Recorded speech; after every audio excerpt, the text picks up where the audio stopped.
আবারও বলিউডে ৩ তারকার গল্প ধরা পড়ল ৩ রঙে।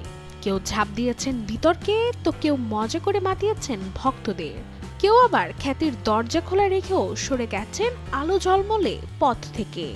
রাখি সাওয়ান্তের বিস্ফোরক মন্তব্য, শাহরুখ খানের রসিকতা, আর অমিতাভের নাতনি নাভিয়া নন্দার ভিন্ন সিদ্ধান্তে এবার সরগম বিনোদন দুনিয়া। চিরবিতর্কিত অভিনেত্রী রাখি সাওয়ান্ত বলিউড ভাইজান সালমান খানের পাশে দাঁড়িয়ে পরিচালক অভিনব কাশ্যপের বিরুদ্ধে তীব্র ভাষায় করেছেন আক্রমণ। রাখির দাবি, অভিনব লোভের বশে মিথ্যে অভিযোগ করেছেন এবং দাবাং ছবির শুটিংয়ের সময় সদাচরণ করেছিলেন। রাখি আরও জানান, তোকে যেখানেই পাবো সেখানেই জুতো দিয়ে মারবো। তার কথায় সালমান একজন দেবতুল্য মানুষ, যিনি কখনো নারী সহকর্মীদের অসম্মান করেনি। ঢালাইয়ে দৃঢ়তা, নির্মাণে নিশ্চয়তা, প্রিমিয়ার সিমেন্ট, ঢালাইয়ের রাজা।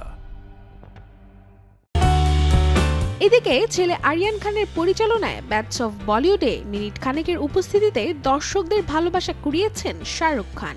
ভক্তদের সঙ্গে এক প্রশ্নোত্তর পর্বে যখন তাকে জিজ্ঞেস করা হয় তার ছেলের পরিচালনায় সিনেমায় কাজ করবেন কিনা, তখন কিং হাসতে হাসতে বলেন, আমাকে কাস্ট করার মতো ক্ষমতা আছে ওর, আমার ঘ্যানঘানা নিয়ে বা কতটা সহ্য হবে ওর।